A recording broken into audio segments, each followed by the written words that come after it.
Hey everyone, my name is Jamie. I am the founder of the Raw Food Worldwide Meetup and the Ageless Beauty Method, and I'm going to be going live today with Chris Kendall from the Raw Advantage, and I'm so excited because I've never actually had a conversation with him before, and I'm so excited to connect with him. So he is a registered holistic nutritionist. He's a raw vegan chef and a coach, a yogi, and a pro skater. So he's been doing this a really long time, and we both have books in the plant-based bundle this year, and today is the very last day to take advantage of it. So I just want you to know that you can click either one of our links to get the bundle. Sorry about that. Okay, let's bring him on. Hello.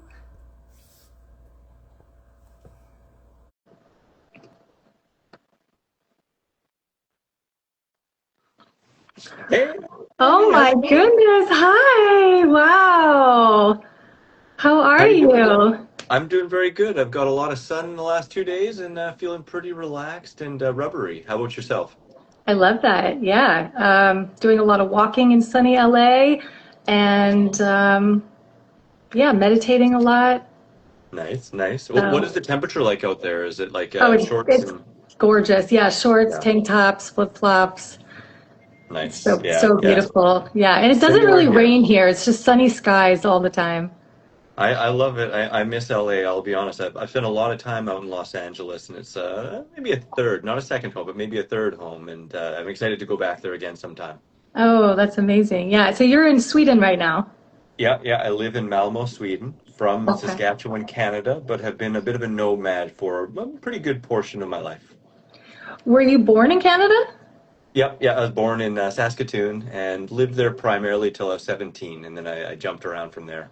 So your accent, you picked up the Swedish accent?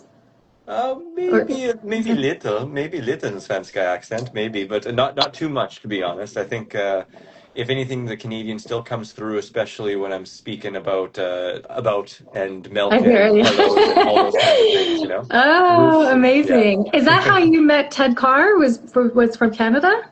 Yeah, absolutely. I was living in Vancouver at that time and into raw food for, I don't know, I think 4 or 5 years. And he reached out to me online and we met up in person and had a big banana feast and we've been connected ever since then. Okay, yeah. So I know he did a retreat in Canada. Did you also participate in that as well? I did, and it's kind of wild. But the very first one I was scheduled to be going to, but then I got in a motorcycle accident like a week and a half before it and was major. I was still in the hospital during the festival, so I couldn't go. But then by the Mm. next year, I was able to go to his second one. Thanks be that he did a second one and enjoyed the heck out of that. That was really fun. Yeah. So I love your book in the bundle. It's Retreat Treats, right? Is that what it is? Yeah. Yeah, Okay. it's an updated version of that book. That was originally the second book I wrote. My first one I wrote in 2011, and it was really simple, hygienic, raw recipes, like 1 to 5 ingredients. And after that, though, I kind of saw that there was a real need for more low-fat, raw gourmet. And back at that time, really, there was kind of a gap there between like simple hygienic and then high-fat gourmet with lots of kind of condiments and stuff like that. And I felt like, where's the low-fat, raw gourmet? Like, I want to be eating burgers and tacos, and Right. by no means am I saying no one was ever trying to make that stuff, but I didn't see it out there in the raw food world. So I started Especially doing that. back at that time, right? Because I feel like now it's way more prevalent online. Yes, Yeah. absolutely. It's definitely blown up, and there's so much more, and I mean, tons of it in the bundle, which is amazing and so good because, meeting people where they're at, or also just when you want a nostalgic dish, or you just want to make something like that's a little bit more fancy and fun, We're then you can do creatures it, of right? habit, yeah. Exactly, right? So I made that one way back, but it got pretty old because I made it. I think that one in 2013, maybe. Yeah, 12. It was because it was from retreats I held in Mexico and Costa Rica in 2011 or 12 and 13. And by now some of those links went bad, and some recipes I've updated and changed, and of course more recipes added to it. So this year I just updated it to be, it went from like 30 pages to like 150 or something like that, and way more recipes, way more links to videos, I and was all that looking good at fun it. stuff. Yeah, I was looking at it this morning, and there's so much in there. And the Kendallize it. I love that. That thing. I love that. So that's basically freezing it and then thawing it out so it has more of a cooked feel, Yes. texture, okay. Yeah. So when you And see just a that in the book, disclaimer, you're Kendallizing it. Yeah. I didn't claim that. I didn't like be like, oh, this is what it is. But I've been doing that for a number of years and using it for recipes. And Lissa from Raw Food Romance, who her and her hubby have like 10 books in the bundle. It's wild, really good books. Oh And yeah. also Dr. Rick and Karen Dino, which aren't in this bundle, but they're amazing. And they actually came up with that phrase. They're like, oh, like, we should like honor Chris with this method, and so they called it Kendallizing it and started spreading it. And so I joined the bandwagon and put it in my book as an extra kind of method That's so explanation of how to cool. do it. So tell me, like, how, like, let's say, because you had like a lentil dal. If you Yeah. are sprouting the lentils and then freezing them, when Yeah. you thaw them out, what is it? What are they like when they come out? They're kind of in between a regular raw sprout and a cooked lentil. Like it goes right in between there Wow. because what happens when you freeze it, the ice or the water turns into crystals, and those crystals are little sharp guys, right? And they break down the cellulose and actually free up some nutrition. There's been recent studies done, which is kind of cool. I was looking at it that some frozen fruits and vegetables can actually become more nutritious in multiple ways when they're frozen and thawed because they just become more bioavailable and easier to digest. And I'm not Mhm. trying to make the case that kendallizing is better than eating all fresh foods, but there are certain nutrients and antioxidants and stuff that can get a bigger Right. boost. And Well, certain vegetables I like, mean, it's an acquired taste, sprouted yeah, beans, like they could yeah, have a yeah, little bit of a bitter, it's not that warm starchiness of a cooked bean, you know what I mean? yeah, So I like the idea of that, because if you're thinking of like a raw dish with sprouted beans, you're thinking it's crunchy, it's got a yeah. little bit of a bitter taste to it. So that's really fascinating. And you have all this like Mexican night, Thai night, Indian night, sushi night, pizza party. Like these are amazing.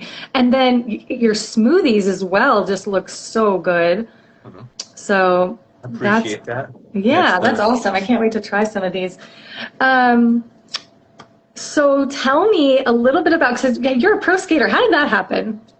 Well, I've been skateboarding since I remember. I started in 1985, and it That's the became year my I was life. born. Oh yeah, yeah. I was already skateboarding, and yeah, I was starting on my knee and stuff. But I remember being at Expo '86 in Vancouver and taking a picture to be on the cover of a magazine, like a fake picture, of course. But it was a Thrasher magazine, which is a skateboard magazine. And at that point, I remember they had a prop skateboard, and it was a Dogtown. And at that time, I was like, oh, I don't like Dogtown. Like I'd already been looking at magazines and skateboarding by that time. But all throughout my youth and into my teens, skateboarding was my wayward staff. It was where I was going. If it called me to Vancouver and then LA and stuff, that's all I wanted to do was skateboard. And in my late teens, this kind of goes right into the raw journey. In my late teens, when I was 18, I moved to Edmonton, Alberta. Actually, 17, I moved to Vancouver. 18, I moved to Edmonton, Alberta because the drinking age was 18. And I was drinking and partying and smoking and skating at my highest level in some ways at that time, but hurting myself and then not Right. recovering well, and that Wow. led me to need to like look into health. And so I started looking into health just to be able to chuck my body downstairs more and heal faster and feel better. And I was depressed too because I was my dreams of becoming a pro were falling through my fingers and I wasn't recovering well. I tore my ACL even though I didn't know it, and Wow. a whole bunch of stuff kind of came to a point where I was just like, I need something. And I found yoga in '99 at Walmart at a VHS kind of bin for 99 cents. And yeah, VHS and yoga and Walmart really changed my life, and that led me more into nutrition and slowly but surely got me into raw food by the time 2024 or sorry 2004 happened. So and so it's been a long, long journey. And with the pro skateboarding part, though, I've never stopped skateboarding through it, although I've had many setbacks along the road because, I've completely tore my ACL in, oh gosh, what years? I think it was around 2008. I fractured my back, which really affected me for a long period of time, almost a decade on and off with major sciatica and back pain. And then I got in a motorcycle accident in 2018 where I almost died and took a Yeah, I year of saw a photo of rehab. you in the hospital. That's wild. Oh my It was gosh. crazy. But the raw food diet has helped me a heck of a lot. And I mean, yeah, but finally, like, look at you. You're in such good spirits. I mean, a lot of people who fractured their back, got in a motorcycle accident, like, sometimes that trauma stays with them and it's really hard for them to get back into the groove of their life.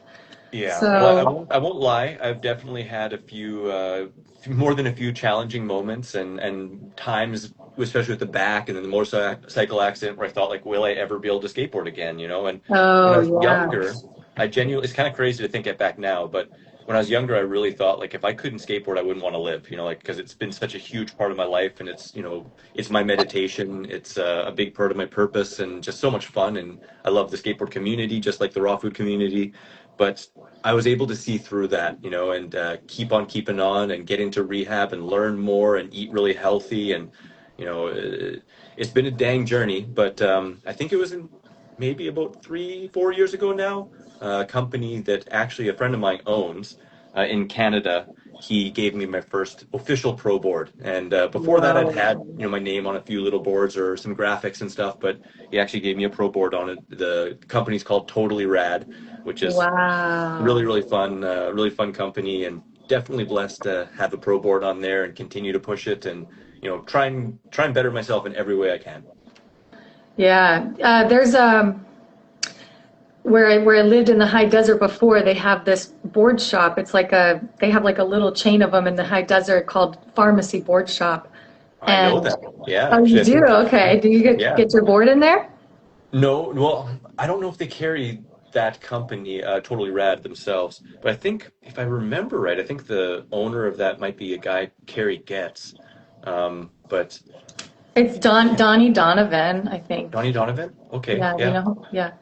Yeah, I've Oh, definitely heard of it, and I know a couple. I've seen videos with that shop, and some of the riders are like really it's big name huge riders. there. It's huge. Yeah, Like all the kids are there. Like, they go to skate competitions and it's like it's huge in the high desert because there's nothing else to do there, yeah, so yeah. kind of cool. So when you first started, so you went raw because you wanted to heal better and you kind of like wanted to build up your body so it was stronger so you'd heal better. Did you automatically go straight to 80-10-10?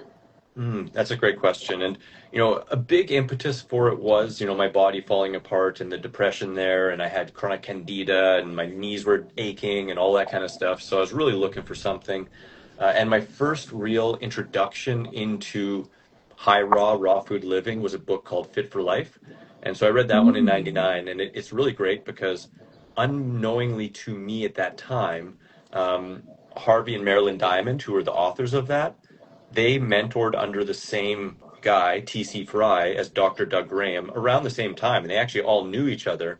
But Harvey and Marilyn, they put a wider net out there, like just kind of pointing towards more fruits and vegetables and, eat fruit for breakfast and food combining and holistic living and, kind of a good starting pad.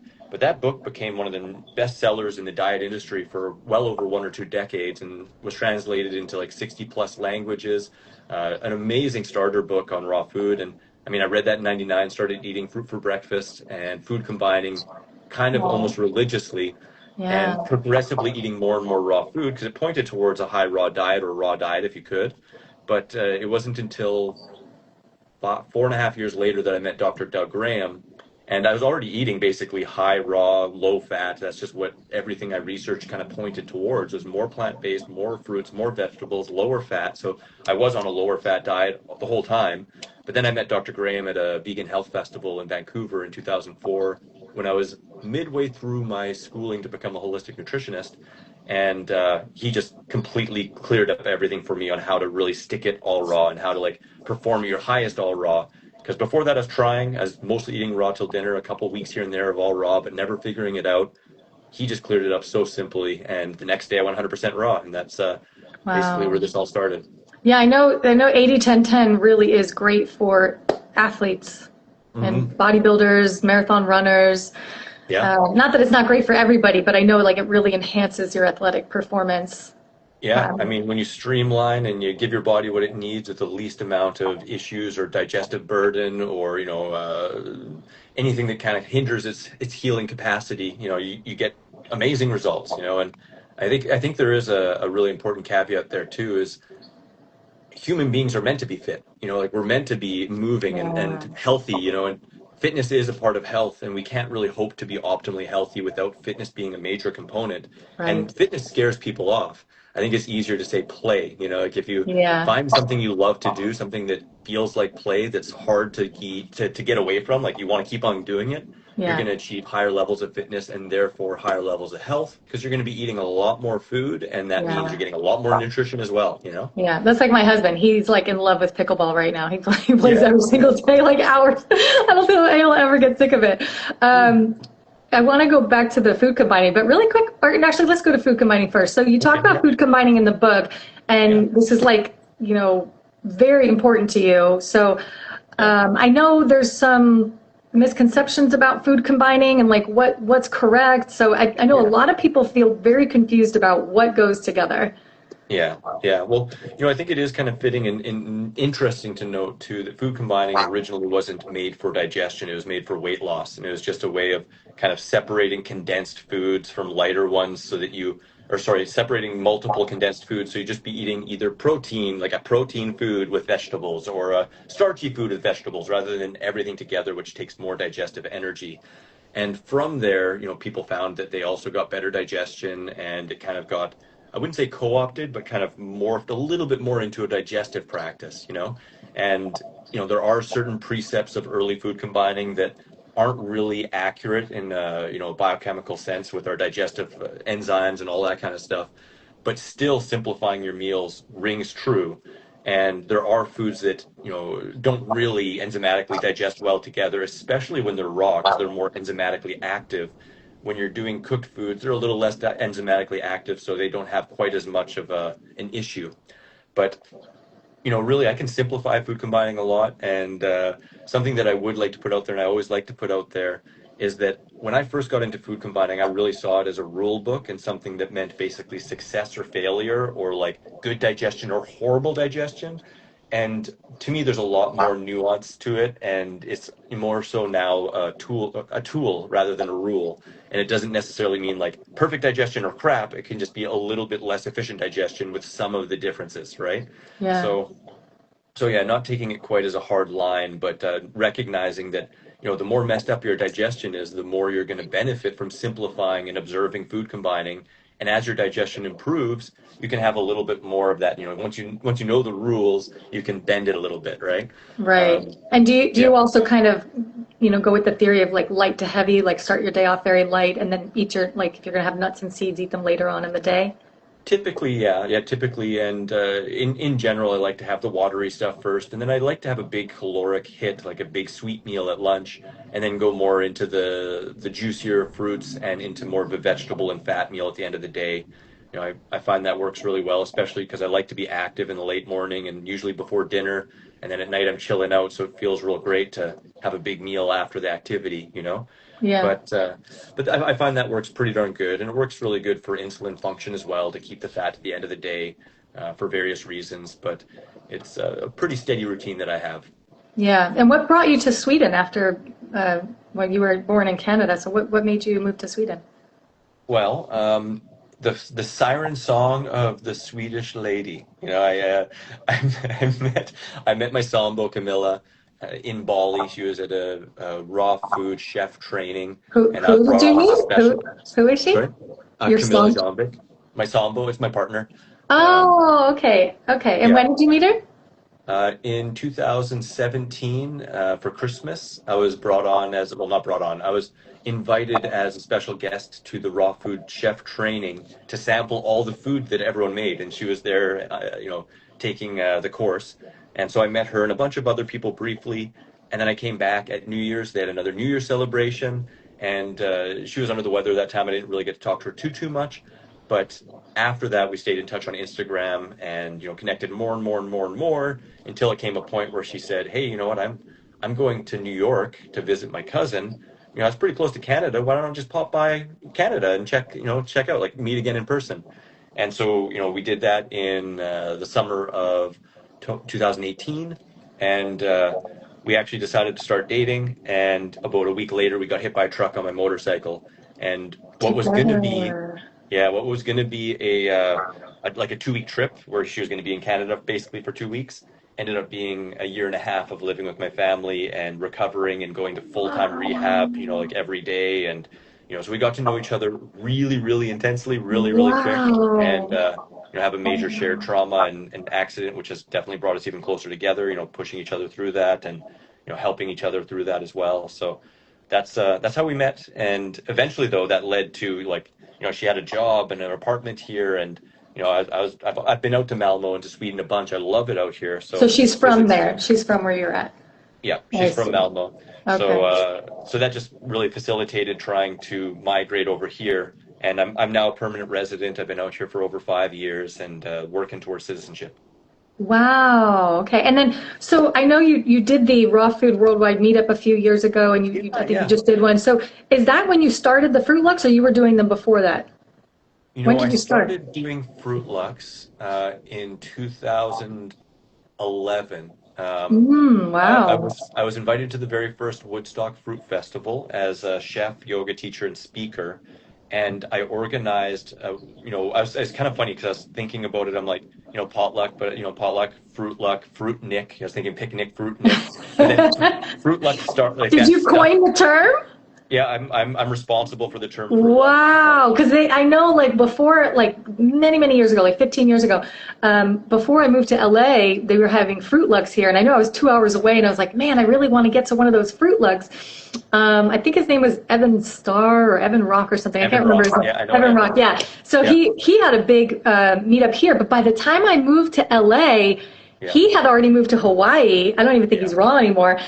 And that's when I started my meetup here in Los I love it. Angeles. So that's so cool. So now you're doing Fruit Lux in Sweden, Yeah, and they're I'm a growing. They're like, you have a lot of people coming there. Yeah, they're awesome, like, and it's wild because, yearly at Woodstock we do. I'd sometimes call them frickin' Fruit Lux because, my books I call frickin' Rawsome recipes and stuff. So I call them a Fruit Luck or frickin' Fruit Luck, and they because it would be right before or right after the Woodstock Fruit Festival. Sometimes we had some with like 150, 200 people at them, in Times Square, or not Times Square, in the main big park in New York. Uh, what is that? Central Park? Central Park. Yeah, Oh, geez, yeah. Central Park. Yeah, so we'd have them there, and I've done them all over the place, in Canada and the States. And Dr. Graham, he actually said, he's like, yeah, I think you did coin that term. I'd never heard that before, so I'm not trying to That's claim it so either. cool. He told me he Wow. thinks I Okay. did, Yeah. but yeah, this is, I think, over the last 4 years, we've been doing typically one every month or two, and usually going back and forth between Sweden and Denmark because it's just across the water.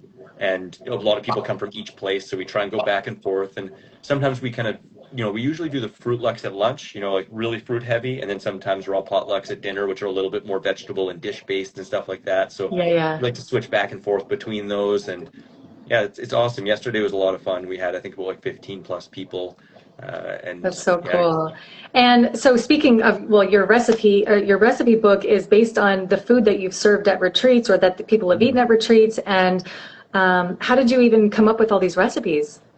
Well, I've always been interested in making food. My mom is an amazing cook, and kind of instilled in me making stuff from scratch. So growing up, I ate a lot of really great whole foods and different ethnic dishes, and she has some of her favorites, which have become some of my favorites that shine through in my book, basically inspired by her.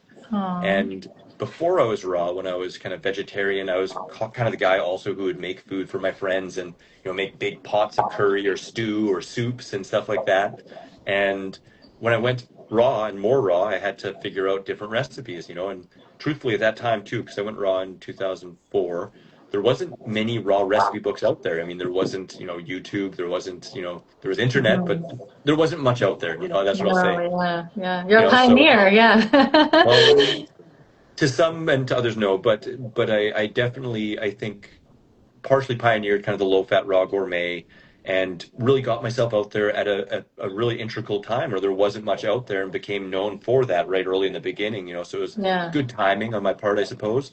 And I just started experimenting and making recipes and sharing them with friends. And when retreats started coming up in 2011, I started showcasing my fanciest stuff, what I call cravings wow. busters, in at the retreats, and honed that over the years. And I don't know, I think I've done about like 15, 7, somewhere around 15 to 17 retreats, and then chefed another couple dozen and chefed festivals. So all of that kind of coming together, becoming some of my top favorite recipes that other people seem to really like too. So Totally, yeah. And you went to the vegan wellness retreat in Michigan this Hmm. past, what, July? Wait, what are we in? June? July? Yeah. Yeah, yeah, It yeah, just passed, right? It was like a couple weeks ago. yeah, absolutely. And yeah, I saw you were there and you got to see all your friends. And then you're doing the Yeah. one that you're going again next year? Yes, I am. I'm going to go to the Michigan one next year again too. I went to the Dutch Fruit Festival after that in the Netherlands, and then I'll be going to the Woodstock Fruit Festival this August in California as well. Oh, wow, that's amazing. So incredible. And so people can meet you in person if they want to go to the retreats. Yeah, do you have a code for those in your bio that people can sign up under? I believe I still do for the Woodstock one because I took it down for the other two since they just passed. But the code is the same through all of them, just Raw Advantage 100, and you can get $100 off Woodstock if you haven't signed up yet. So yeah, it's just Raw Advantage 100, and I believe it'll be the same for the next Michigan festival, which I haven't started promoting so much yet because I really want to focus on Woodstock before Yeah. before it happens. Right, right, right. Yeah, yeah, that makes sense.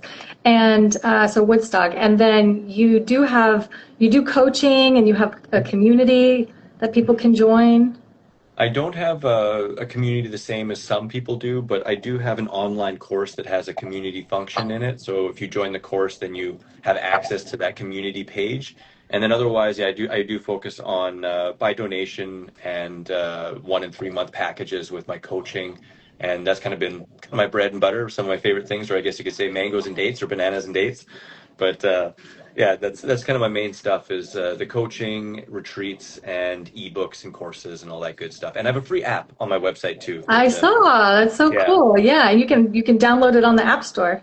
yep, it's free to download and has over 150 recipes and my food combining chart and cool shopping cart Wow. functions so you can put recipes like into favorites and find the shopping cart and just go to the store and order them and all that fun stuff. So.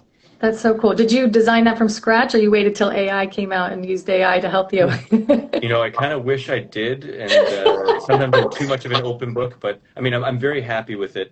I think I made it in, I think it was 2013 or 12, and at that time there Wow. wasn't so many apps, and it cost an arm and a leg. I won't lie. This isn't to Whoa. be showy, but overall, like all the updates and getting the app, it's been over 25 grand putting into that app, and you know, Wow. obviously nowadays you could probably make a similar thing for 1 or 2 grand easy, or yourself if you know what you're doing. Yeah, yeah, But yeah. I still haven't figured out how to do all that, but that's incredible that you figured it out on your own. well, no, no, not on my own. I did work with an app company, so Oh, gotcha, gotcha. yeah, Okay. All yeah. I gave right. them the information and pictures, and then they developed the app itself themselves. Yeah. So you guys can get Chris's recipe book in the bundle. And I have two books. I have the Ageless Beauty Method and Diary of a Recovering Food Addict also. And then, we have other books from your plant-based and raw vegan influencers and chefs and coaches. There's a lot of other things in the bundle as well. There's, I think books on fitness and breath work and things like that. So it's a really great deal, $2,700 value for only $50. Today's the very last day that you can take advantage of it. And just so good, like whether you're already plant-based or you want to, transition to raw or you just want to get started, there's just so many great recipes in there. A lot of support for you to get started on your journey.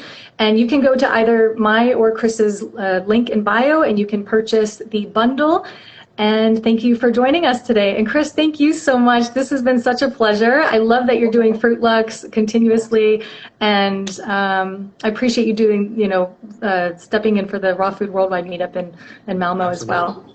Yeah. Yeah, no, absolutely. Let me know when you want to have another one too. And I'm also doing them for the Raw Vegan Society. I'll mention that briefly because I'm the Swedish ambassador for the Raw Vegan Society. So sharing that as well, which is lots of fun. And it's Awesome. another it's what's it called, a legal society out of the UK, which is kind of cool. With a mission to spread compassionate living. It's Dr. Graham's wife, Rosalind Graham, who founded that, and cool place to learn more about events coming up or recipes and all that cool stuff as well. Oh, that's great. That's great. So what do you, and I guess I might as well ask you this because everybody does. Is there any last words or piece of advice that you want to give to anybody? I'd say embrace more fruits and vegetables. They're the foods that love you back as much as you love them, and they bring more love into your heart, into your life. And connecting with people on similar vibes can be really, really helpful to make this a lot easier too. So, getting together with the Worldwide Fruit Lux and potlucks, and meeting each other at festivals and retreats, all that stuff can be really, really nice. And really, it is as simple as just eating more of the fresh fruits and veg you love, and it just makes you feel better and better. I love that. It's been such a pleasure. Right back at you. I hope we get to Okay. connect in 3D sometime. Yes, I would love Are, that. are you going to Woodstock by chance, or any festivals coming up? I've wanted to go to Woodstock since I first learned about Raw 15 years ago, and I have not had the chance to go. This year, I'm not going to be able to go either. I was supposed to go to the vegan wellness retreat last year, but some family stuff came up. I couldn't go, and maybe next year, though, hopefully. Yeah, hopefully next year then. Yeah, maybe we'll meet up at one of those next year then. Yeah, for sure. And if you're ever in LA, let me know. I'll be back there sometime. I'm hoping next year, but we'll see. I'm dealing with migration stuff and limited travel, all that fun. But My husband too. eventually. My husband's from Canada, and we still haven't Oh, gotten his green card. Yeah. no way. Yeah, it can Yeah. take a little while, and I know the States is pretty stringent with that as well. So, yeah, Yeah. hopefully soon. Thank you. Okay, bye. See ya. See ya, everyone. Thanks so Bye, much. Lauren. Bye.